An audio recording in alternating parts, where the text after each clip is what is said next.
nugenzura neza Bibiliya yawe uzasanga isabato iheruka kuvuga mu gutegeka kwa kabiri igice cya 5:15 ikongera kuvugwaho mu rwa kabiri rw'abami igice cya 4:23. Iyo periode yabayemo icyo gihe ihwanye n'imyaka irenga 500 yose. None sibyo bisobanuye yuko abantu babayeho muri iyo myaka irenga 500 yose batakomezaga isabato? Icyo cyaba ari ikinyoma cyambaye ubusa. Biraduhamiza rero ko iki gitabo cy'Itangiriro ntabwo ari igitabo kirondora amategeko agomba kubahirizwa, ahubwo igitabo cy'Itangiriro kivuga amateka y'ukuntu abantu babanye n'Imana ku mugabane umwe n'abagomeye Imana ku wundi mugabane. Ntabwo igitabo cy'Itangiriro ari ibyo kitavuzeho gusa, ahubwo hari izindi ngingo z'ibyobokamana kitigeze kivuga kandi z'ingenzi. Ndaguha urugero: umuzuko w'abapfuye.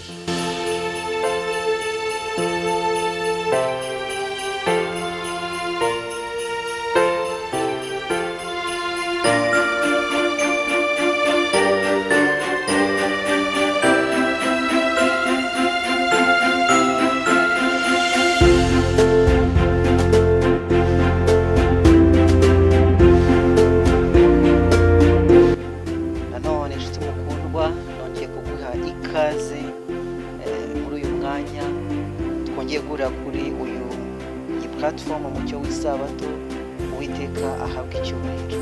Ndanezerewe cyane yuko Imana ikomeje kuduha amahirwe yo gukomeza kubana. Tumaranye igihe kirekire, ahari umaze iminsi uza cyangwa se n'ubwa mbere, ariko ndashima Imana ku bwawe yuko twongeye kubonana. Uwiteka ahabwa icyubahiro. Ntabwo nakunze gusaba abantu gukora subscribe ngo tujye dukomeza kubana, ariko nzi yuko ari by'agaciro kubibasaba. Atari undi mugambi, ahubwo ari ukugira ngo abantu b'Imana bajye babona aya makuru. Niba ari amakuru anejeje nawe yakugezeho, byaba byiza ukanze subscribe kugira ngo bidufashe kugera no ku bandi. Mpamvu mbivuga ni uko igihe abantu bakurikira umurongo runaka ari benshi, YouTube ibasha gutuma n'abandi batawuzi babasha kuwumenya, bakabona recommendation y'uwo murongo abandi bakurikira. Ikindi kandi ni nzi yuko abantu b'Imana muzirikana yuko mukwiye gusangiza abandi ubutumwa bwiza. Hari benshi dukunda badasobanukiwe n'umucyo w'Isabato, twifuza ko ubageraho. Niwo mugambi twaye dufite dushyiraho ino platform. Ntabwo twabyishoboza rero, ariko mfatanije nawe n'abandi uzagezaho ubu butumwa, buri wese akabigira ibye guhererekanya aya makuru. Nzi yuko abantu b'Imana bazunguka mucyo mwinshi wo mu ijambo ry'Imana. Ndashima Imana rero ko yakomeje kuturinda kandi ikomeje kudutera iteka kugeza na n'uyu munsi. Uwiteka ahabwa icyubahiro. Mbere yuko dukomeza, ndagutura Zaburi 166. Hari amagambo meza avuga ngo nimushimire Uwiteka yuko ari mwiza, kuko imbabazi ze zihora Uwiteka ryose. Nimushime Imana nyamana, kuko imbabazi zayo zihora Uwiteka ryose. Nimushime Umwami w'abami, kuko imbabazi ze zihora Uwiteka ryose. Nimushime ukora ibitangaza yonyine, kuko imbabazi zayo zihora Uwiteka ryose. Nimushime yaremesheje ijuru ubwenge, kuko imbabazi zayo zihora Uwiteka ryose. Nimushime yasanzuye isi hejuru y'amazi, kuko imbabazi zayo zihora Uwiteka ryose. Nimushime yaremye ibiva bikomeye, kuko imbabazi zayo zihoraho iteka ryose. Yaremye izuba gutwara ku manywa, kuko imbabazi zayo zihoraho iteka ryose. Yaremye ukwezi n'inyenyeri gutwara nijoro, kuko imbabazi zayo zihoraho iteka ryose. Uzakomeza usome ino Zaburi, ndayikunda. Dushimire imbabazi z'Imana. Nubwo ikomeye ite, ariko igira imbabazi. Izina ry'Uwiteka rihabwa icyubahiro. Tugiye gukomeza ikiganiro cyacu twatangiye ubushize, twibaza iby'Isabato n'abakurambere bavuga mu gitabo cy'Itangiriro. Mbere yuko dukomeza umurongo twihaye, tubanze dusenga. Data wa twese uhoraho, nanone turagarutse imbere yawe, tuje kugushakaho ubufasha bwa Mwuka Wera, kugira ngo atuyobore mu ijambo ryawe, mu izina rya Yesu, amen. Dukomeje kwibaza cya kibazo cyagoye benshi. Abantu bibaza ngo mbese Isabato ko itajya ivugwa mu Itangiriro, aho ntiyaba yarahawe Abisirayeli gusa? Igisubizo twatanze mu buryo bwahuranije ni uko ayo makuru atariyo. ntabwo ariyo rwose. Nibyo koko tubona isabato mu kuva igice cya 16 umurongo wa 23 niho twongera kubona isabato nyuma yuko tuyibonye mu gihe cy'ingobyi ya Edeni mu itangira igice cya 2. Hatubwira ngo ibyo nibyo Uwiteka yavuze ati ejo uzaba umunsi wo kuruhuka, isabato yerejwe Uwiteka, mwotse icyo mushaka kotsa, muteke icyo mushaka guteka, ibisaze mu bibike birare bigeze mu gitondo. Ahari aya magambo tuzaganiraho mu buryo bw'umwihariko, ariko niyo sabato twongera kubona nyuma yuko tuyibonye mu itangiriro igice cya 2. Maze rero ibi byabereye bamwe abigisha bamwe igisitaza bagera ku mwanzuro uvuga yuko isabato atari ishyanga y'abantu b'Imana bose, ahubwo ari ishyanga rito ry'Abisirayeli, kubera ko nta tegeko ryo kwiruka dusanga mu gitabo cy'itangiriro. Nicyo turi kuganira, ese ni ukuri? Bushize twabonye ibintu bibiri by'ingenzi. Icya mbere twabonye nuko igitabo cy'itangiriro atagira igitabo cy'amategeko ngo kirondora amategeko yahawe mwene muntu, yahawe Adamu akwiriye kugenderaho, ahubwo ni igitabo cy'amateka avuga iby'inyoko muntu, uko yabayeho, uko icyaha cyadutse, uko Imana yashinze umuryango n'andi mahame akomeye. Icya kabiri nuko abantu babayeho muri icyo gihe, nicyo twatinzeho cyane, bari bafite umurongo w'ihererekanya makuru usobanutse ku buryo tutabagirira ikibazo twibwira yuko nta makuru bari bafite yerekeranye n'ubushake bw'Imana ku ngingo y'isabato. Uyu mwanya tugiye kuganira ikindi kintu cy'ingenzi, kitubwira ikindi dukwiye kuzirikana. Iki gitabo ntabwo ari ihame ry'isabato kitavuzeho gusa, ahubwo hari andi mahame yo kwizera kandi akomeye atarigeze avugwamo. Urugero, ntabwo iki gitabo kigeze kitubwira itegeko ryerekeranye kutaramya ibishushanyo, kutagira izindi mana. Ariko si byo bisobanuye yuko kuba itegeko rivuga ngo ntukagire izindi mana mu maso yawe, nirivuga ngo ntukiremere ibishushanyo bibajwe, bisobanuye yuko abo bakurambere bari bemerewe kubiramya? Igisubizo ni oya. Iki gitabo kandi cy'itangiriro ntabwo kigeze kitubwira ngo wubahe so na nyoko, itegeko rya 5. None si byo bisobanuye yuko abo bakurambere bari bemerewe kwica amategeko, bakaba bari bemerewe gusuzugura ababyeyi babo? Ibyo ntabwo ari byo. Biraduhamiza rero ko iki gitabo cy'itangiriro ntabwo ari igitabo kirondora amategeko agomba kubahirizwa, ahubwo igitabo cy'itangiriro kivuga amateka y'ukuntu abantu babanye n'Imana ku mugabane umwe n'abagomeye Imana ku wundi mugabane. Ikindi cya kabiri nshaka ko tutindaho uyu mwanya, kuba iki gitabo cy'itangiriro gihinira hamwe amateka y'ibyabaye mu gihe cy'imyaka 2370 yose, kitaravuze ku itegeko runaka mu buryo bw'umwihariko itegeko ryo gukomeza isabato, bitubera igihamya yuko abagabo n'abagore b'indahemuka bagendanaga n'Imana nk'uko twababonye mu gihe cyashize, bari abakiranutsi kandi bagatungana rwose mu gihe cyabo, bakumvira Uwiteka bakitondera ibyo yategetse nk'uko tuzabibona mu itangiriro cya 26 umurongo wa 5 turi gusuzuma Aburahamu.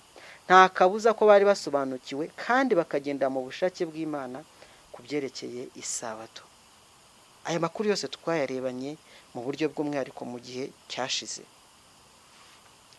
Ingingo ikomeye nshaka kuzirikana, uretse isabato ndetse n'andi mategeko tumaze gutanga ingero zayo amwe, ntabwo igitabo cy'itangiriro ari ibyo kitavuzeho gusa, ahubwo hari izindi ngingo z'ibyobokamana kitigeze kivuga kandi z'ingenzi. Ndaguha urugero, umuzuko w'abapfuye.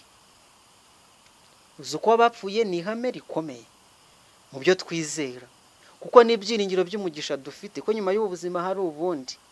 Ariko si igitabo cy'itangiriro kigeze cyigisha iby'umuzuko w'abapfuye? Igisubizo ni oya, ntabwo tubibonamo.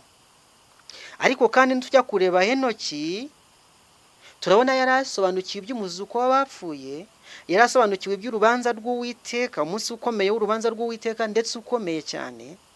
Henoki yari abizi, Yuda yabivuze ko Henoki yari abizi, wabayeho muri icyo gihe. Ariko igitabo cy'itangiriro ntabwo kigeze kivuga kuri izo ngingo zikomeye: umuzuko w'abapfuye, umunsi ukomeye w'urubanza rw'Uwiteka, umuriro uzarimbura abanyabyaha n'ibindi. Ariko Henoki yabwirizaga ibyo nk'uko dusoma muri Yuda igice cya 10 igice cya mbere umurongo wa 14 n'uwa 15. Ariko nkundira turambura ibyanditswe byera dusome iri somo. Yuda igice ni igice kimwe n'ubundi, ni igitabo kibanziriza ibyahishuwe. Yuda umurongo wa 14 n'uwa 15 hatubwira ngo iki? Haravuga ngo Henoki wa 7 uhereye kuri Adamu yahanuye ibyabati, dore Uwiteka yazanye n'inzovu nyinshi z'abera be, kugira ngo agirire bose ibihura n'amateka baciriweho, no kwemeza abatubaha Imana bose ukuri kw'imirimo yose yo kutubaha Imana bakoze, batubaha Imana n'amagambo yose akomeye abanyabyaha bato batubaha Imana bayitutse. Uyu Henoki uwa 7 uhereye kuri Adamu nibyo yabwirizaga iby'umunsi ukomeye w'urubanza rw'Uwiteka. Ndetse avuga ati dore Uwiteka azanye n'abera be, yeretswe ibyo kugaruka k'umwami wacu Yesu Kristo mu bicu byo mu ijuru. Ariko si igitabo cy'itangiriro kigeze kitubwira aya mateka? Ntabwo kigeze kibitubwira rwose. Biratangaje cyane. Umukiranutsi Yobu wabayeho muri icyo gihe cy'abakurambere nawe yizeraga iby'umuzuko w'abapfuye. Uzabisoma muri Yobu igice cya 19 umurongo wa 25. Avuga ati nzi yuko umukiranutsi wanjye ariho, kandi urwanjye nirumara kubora nzongera kubona Imana mfite umubiri, amaso yanjye azamubona, ntabwo ari nkayo arayunda ahubwo nayanjye bwite. None se urumva abo bakurambere batari bizeye iby'umuzuko w'abapfuye? Ariko se twigeze tubibona mu gitabo cy'itangiriro? Igisubizo ni oya. Birakomeye cyane rero. Ingingo ikomeye ngira ngo uzirikane nuko kutavugaho ku isabato mu gihe cy'imyaka 2370 y'amateka avuga mu gitabo cy'itangiriro, guhwanye no kutavugaho ku isabato uhereye mu gihe cya Mose ukageza mu gihe cy'umwami Dawidi. Nugenzura neza Bibiliya yawe uzasanga isabato iherukwa kuvuga mu gutegeka kwa 2 igice cya 5 umurongo wa 15, ikongera kuvugwaho mu wa 2 rw'abami igice cya 4 umurongo wa 23. Iyo periode yabayemo icyo gihe ihwanye n'imyaka irenga 500 yose. None si byo bisobanuye yuko abantu babayeho muri iyo myaka irenga 500 yose batakomezaga isabato? Icyo cyaba ari ikinyoma cyambaye ubusa. Yosuwa yakomezaga isabato, abayeho mu gihe cye bakomezaga isabato, abacamanza bamukurikiye ba Fanueli ba Baraki ba Debora n'abandi bari abagabo b'intwari barwanya intambara nziza ba Gideyoni bakomezaga isabato kugeza kuri Dawidi. Nyamara isabato ntabwo icyo gihe yigeze ivugwaho, ntabwo cyari ikibazo cyo kuvugwaho, ahubwo batubwiye amateka yabyaranze abo bantu b'Imana. Nuko rero nkuko abantu ba mbere babanye n'Imana bakagendana nayo bakomezaga isabato, niko nabo muri iki gihe cyo hagati ya Mose na Dawidi nabo bakomezaga isabato. Ndagira ngo dusoreze ku ngingo ikomeye tureba niba amategeko y'Imana yariho mbere ya Mose. Mbese amategeko y'Imana yariho mbere ya Mose? Reka turebe mu gitabo cy'itangiriro twitonze tumenye niba amategeko y'Imana yariho mbere ya Mose. Ikibazo gikunze kugibwaho impaka ni iki? Mbese amategeko yadutse mu gihe cya Mose ku musozi Sinayi cyangwa yariho na mbere yuko Mose abaho? Igisubizo cy'iki kibazo turagisanga muri rya somo nigeze gukomozaho ariko ntasomye mu itangiriro rya 26 umurongo wa 5. Atubwira amakuru akomeye ngo kuko Aburahamu yanyumviraga akitondera ibyo namwihanangije n'ibyo nategetse n'amateka yanjye nandikishije nayo navuze. Aya ni amakuru yavuzwe kuri Aburahamu n'Uwiteka ubwe wayavuze. None se amagambo asobanuye iki kuri twe? Ndayabona mu busobanuro bwimbitse kwa Aburahamu yabayeho imyaka 100 mbere yuko Mose ahabwa amategeko 10 kuri Sinayi. Ariko atubwiye uko Imana yari ifite amategeko, ndetse turabwiwe ngo Aburahamu yumviraga Uwiteka akitondera ibyo yamwihanangirije n'ibyo yategetse n'amategeko yandikishije nayo yavuze. Rero aya mategeko ntabwo tuyazi, ntabwo yasobanuwe, ntabwo yarondowe mu gitabo cy'itangiriro, ariko kigaragara ni uko ayo mategeko yari ahari. Nshuti yanjye, indi mpamvu itwemeza iby'amategeko mu gitabo cy'itangiriro ni uko abariho mbere y'icyo gihe bari bazi icyaha icyo ari cyo. None si ijambo ry'Imana ridusobanurira iki ibyerekeye icyaha? Ijambo ry'Imana ritubwira yuko icyaha ni ukugomera itegeko, niba icyaha rero bisobanura kwica amategeko, bimvikana neza yuko amategeko yariho mu gihe cy'abakurambere, kuko bari bazi icyaha icyo ari cyo. Pawulo yatubwiye amagambo akomeye mu Baroma igice cya 4:15 ngo aho amategeko atari nta cyaha kihaba. Icyaha kibonera kito mu mategeko. Bisobanuye neza yuko n'abakurambere nta mategeko bari bafite, birumvikana neza yuko nta cyaha bakoraga. Ariko se nibyo? Amagambo yavuzwe bwa mbere avuga iby'icyaha mu itangiriro tuyabona itangiye igice cya 4:7. Imana yavuze yabwiye Kayini ati dore icyaha kiri tugatugira ku rugi, icyakora ukwiriye kukinesha. Bivuze ngo icyaha kirasobanutse no kwica itegeko. Kugira ngo tubone neza igisobanuro cyahuranije, igisubizo cyahuranije cy'iki kibazo, reka tugenzure. Mbese mu gitabo cy'itangiriro tubonamwo amwe mu mategeko y'Imana? Igisubizo ni yego. Igisubizo ni yego. Nubwo atavuzweho mu buryo bwahuranije, ariko amasomo menshi atwereka iby'amategeko y'Imana mu gitabo cy'itangiriro. Reka tuhere ku itegeko rya mbere. Itegeko rya mbere turarizi, ravuga ngo ntukagize indi mana mu maso yanjye. Mbese iri tegeko ryigeze riboneka mu gitabo cy'itangiriro? Iyo dusomye itangiriro cya 18:17 kugeza 19 tubwira amakuru akomeye. Uwiteka aribaza ati Aburahamu namuyisha icyo ngiye gukora, kuko Aburahamu atazabura guhinduka ubwoko bukomeye bw'ubunyamaboko, kandi amahanga yose yo mu isi azahirwa umugisha muri we. Kuko cyatumye mumenya ari ukugira ngo ategeke abana be nabo mu rugo rwe bazakurikiraho gukomeza mu nzira y'Uwiteka, bakora ibyo gukiranuka, baca imanza zitabera, kugira ngo Uwiteka azanire Aburahamu ibyo yamuvuzeho. Uyu mugabo witwa Aburahamu tumuzi nk'igihamya cyo kutagendera mu yandi mategeko, mu kuramya ibigirwamana. Byari gikwira mu gihe cye. Ndetse ngo impamvu Imana yamumenye no kugira ngo ategeke aba mu rugo rwe gukomeza inzira y'Uwiteka wenyine, kuko abantu bari bafite inzira nyinshi mu gihe cye.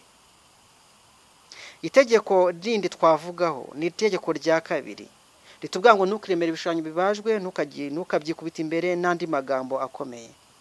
Ese twigira iki mu gitabo cy'itangiriro ku bijyanye n'iri tegeko?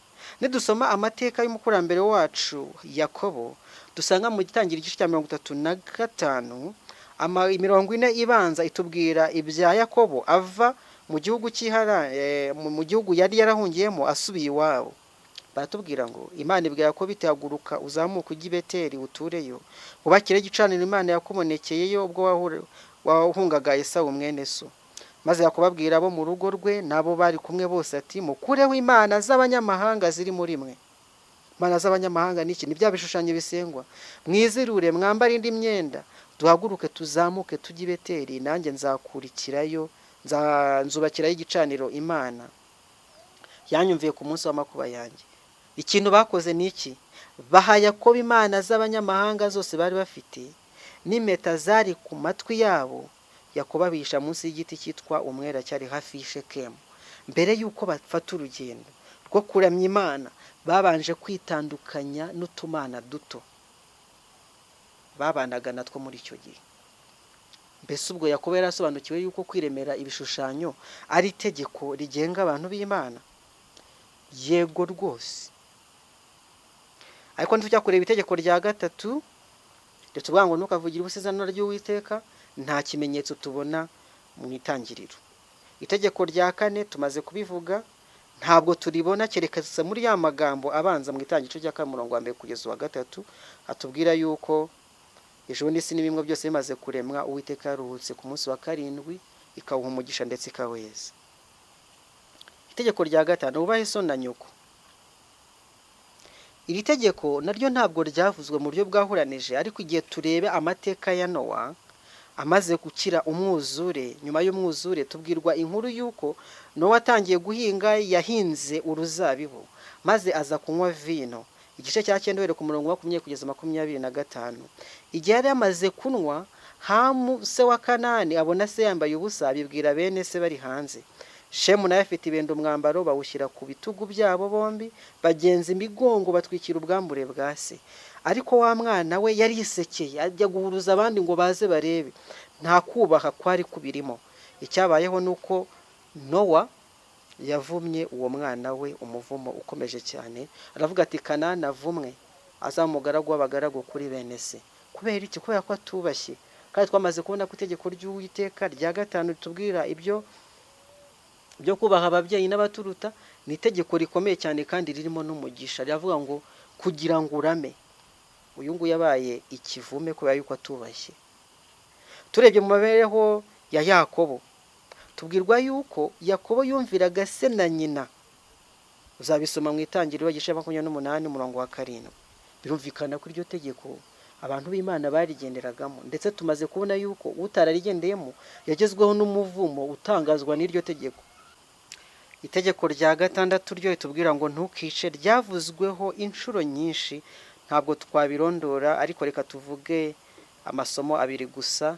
Irya mbere turahera kuri rya ryo mu Itangiriro cya 4, aho Kayini yibasiye Abeli ndetse akamwica, kandi amagambo yavuzweho yerekana yuko Imana yanga icyaha cy'ubwicanyi mu buryo budasanzwe. Dusoma muri Itangiriro cya 4 umurongo wa 8 kugeza wa 12 ngo kandi bari mu gasozi, Kayini ahagurukira Abeli murumuna we aramwica. Uwiteka abaza Kayini ati, Abeli murumuna wawe ari he? Aramusubiza ati, ndabizi se, ndi umurinzi wa murumuna wanjye. Tumubaza ati, icyo wakoze icyo ni iki? Ijwi ry'amaraso ya murumuna wawe rirantakira ku butaka. None uri kivume, ubutaka bwanga bwasamuye akanwa kabwo kwakira amaraso ya murumuna wawe, koko kwawe kwavushije. Nuhinga ubutaka uhereye none ntibuzakwera umwero wabwo, uzaba igicamuke n'inzererezi mu isi. Iki ni ikimenyetso cyerekana uburyo ki Imana yanga icyaha cy'ubwicanyi mu buryo budasanzwe. Umujinya wa Kayini wamugejeje ku cyaha cyo kwica umuvandimwe we, kandi Imana yamushyizeho umuvumo. Ntabwo ari aha dusanga umuvumo uzanwa n'icyaha cy'ubwicanyi gusa, ahubwo Itangiriro cya 9 umurongo wa 5 kugeza wa 6, Imana yatanze itegeko ku bari basohotse mu nkuge. Imana yavuze ngo kandi amaraso yanyu, amaraso y'ubugingo bwanyu sinzabura kuyahorera. Nzayahorera inyamaswa zose, kandi umuntu nawe nzamuhorera ubugingo bw'umuntu. Nzabuhorera undi muntu wese uvushije amaraso y'umuntu, amaraso yazavushwa n'abantu, kuko Imana yaremye umuntu afite ishusho yayo. Imana yanga umuntu wibasira undi muntu kugeza ubwo amuvukije ubugingo bwe. Imana ibyumvikanishe mu izina rya Yesu. Hari tuzaganira amategeko mu buryo bw'umwihariko igihe tuzatugeze ku musozi Sinayi. Itegeko rya 7 riratubwira ngo ntugasambane. Mbese itegeko naryo ryigeze riboneka mu mabereho y'abakurambere bacu mu gihe cyashize mu Itangiriro? Yego. Iri tegeko ryasobanukiye byuzuye umukurambere Yosefu wabayeho imyaka 100 mbere y'uko amategeko atangirwa ku musozi Sinayi. Dusoma mu gitabo cy'Itangiriro n'ubundi igice cya 39 umurongo wa 4 kugeza wa 8 ngo hanyuma y'ibyo nyirabuja abenguka Yosefu. Aho ni mu rugo rwa muka Potifari, mu rwa Potifari. Nyuma nyirabuja abenguka Yosefu aramubwira ati turyamane, maze ariyangira abwira nyirabuja ati dore databuja ntagenzura ibyo mubikiye byo mu rugo, ndetse ambikije ibyo atunze byose. Muri uru rugo nta urundutamo, kandi ntacyo yasize ngo akinyime keretse wowe, kuko uri umugore we. None nabasha nte gukora icyaha gikomeye gityo ngacumura ku Mana? Urumva amagambo Yosefu avuze? Aravuze ngo icyo ni icyaha gikomeye, gusambana, kandi aravuga ngo ni ugucumura ku Mana. Bizasobanutse yuko yari azi neza itegeko rivuga ngo ntugasambane. Mu mateka abanza Imana yarirangije Abimeleki umwami w'Igerari kudasambanya Sara umugore wa Aburahamu. Uzabisoma mu Itangiriro cya 20 umurongo wa 3. Ubwo Imana yabonekeye Abimeleki mu nzozi nijoro iramubwira iti umeze nk'intumbi kubwa wa mugore wenze, kuko afite umugabo. Yari yabengutse Sara aramujyana ngo aze kumusambanya, ariko Imana imuhagarika rugikubita. Imana yanga icyaha cy'ubusambanyi, kandi abo bakurambere babasobanukiwe icyaha cy'ubusambanyi. Itegeko rya 8 riratubwira ngo ntukibe. Mbese kwiba abakurambere babasobanukiye ko ari icyaha? Igisubizo nabwo ni yego. Iri tegeko ryarisobanukiye neza Yakobo ubwo yajyaga impaka n'abandi ku byerekeye ibihembo bye. Yaravuze mu gice cya 30 ku murongo wa 33 ngo gucyanuka kwanjye kuzamburanira gutya, hanyuma nuza kwitegereza ibihembo byanjye biri imbere yawe, ihene yose itari ubugondo cyangwa igitobo, n'intama yose itari igikara, nizimbonekaho uzazita inyibano. Kandi icyo cyari kuba ari icyaha. Yosefu nawe yashinjaga abavandimwe be yuko bamwibye igikombe igihe yabageragezaga bamusanze mu Egiputa. Uzabisoma mu gice cya 44 nujya ku murongo wa 9. Barireguye baravuga bati ubu uri bukibonane wo mu bagaragu bawe yicwe, natwe duhinduka imbata zawe databuja. Kwiba byari icyaha no mu gihe cy'abakurambere. Itegeko rya 9, ntugashinje ibinyoma mugenzi wanjye. Bijyanye n'ikinyoma biratangaje cyane, ariko tubibonamo kenshi nubwo yenda tutabona ingaruka zabyo mu buryo bwahuranije, ariko cyane cyane mu mateka ya Isaka, Yakobo habayemwo kuriganya, ndetse Yakobo yiswe umuriganya kubera nyine gushonyagiza ikinyoma. Tuzi uko byabanje kugenda yiba umugisha wa Esawu, tuzi ingaruka byamugizeho agahunga n'ibindi n'ibindi. Itegeko rya 10 ryaravuze ngo ntukifuze. Itegeko ryabanje kwicwa nande? Ryabanje kwicwa na Adamu. Adamu akora icyaha cyo kwifuza guhabwa umwanya w'imbere nk'uw'Imana, kuko Satani yamubeshye ngo nuryaho uzamera nk'Imana. Uwo neva ariko wabibwiwe, maze nawe yumva icyo giti n'ikigikundiro, ndetse yifuza kumenya ubwenge burenze, maze ibyo byifuzo byo kuba nk'Imana bimugeza ku kintu gikomeye. Mu magambo make tudatinze, turabona yuko abantu b'Imana bayikundaga bari basobanukiwe amategeko uhereye mu gutangiriro.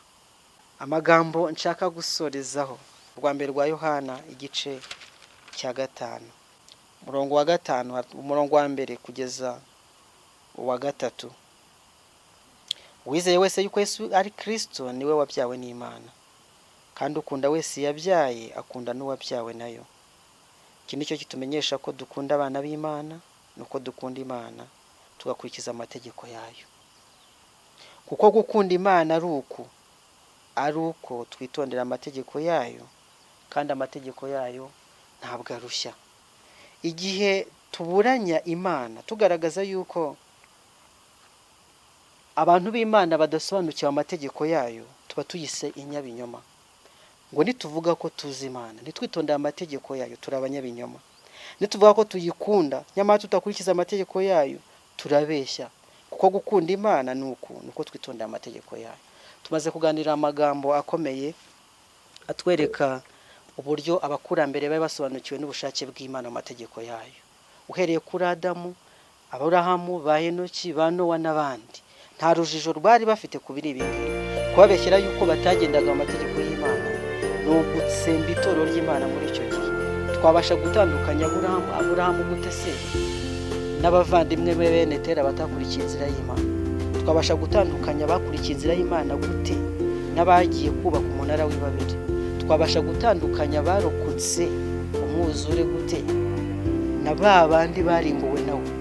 None se abantu b'Imana n'abasatani barasa? Igisubizo ni oya. None se itandukaniro ryabo n'abandi ni irihe? Uko bamwe bagendera mu bushake bw'Imana bakomeza amategeko yayo babikunze, abandi nabo bakitira mu nzira yabo itaragenwe n'Imana. Uwiteka agushoboze kumva ibi bintu, kandi ubwo dukomeje kwiga ibyanditswe kugira ngo dusobanukirwe n'ubushake bw'Imana, turusheho kumenya icyo inzira y'Imana isobanuye n'icyo dushakaho cyo gusabira mu izina rya Yesu. Amen. Kadusenga. Data, tugushimira yuko wongeye kuduhuguza ijambo ryawe. Tugushimiye yuko amategeko yawe akiri urufatiro rw'ingoma yawe uhereye kera kose. Tugushimiye yuko amategeko ayo dusobanurira icyaha, kandi iyo tumenye ko turi abanyabyaha duhita dukenera Kristo kugira ngo atubabarire. Gutsemba amategeko bisobanuye gutsemba inama y'agakiza. Duhe kubyumva yuko igihe twibasiye amategeko yawe tuba twibasiye inama y'agakiza, kuko tuba tudakeneye umucunguzi. Nuko dukeneye Yesu, duhe gukunda amategeko yawe, kandi ubwo ari cyo kimenyetso cyerekana ko tugukunda, uduha urukundo rwinshi dushojwe n'Umwuka Wera. Mu izina rya Yesu.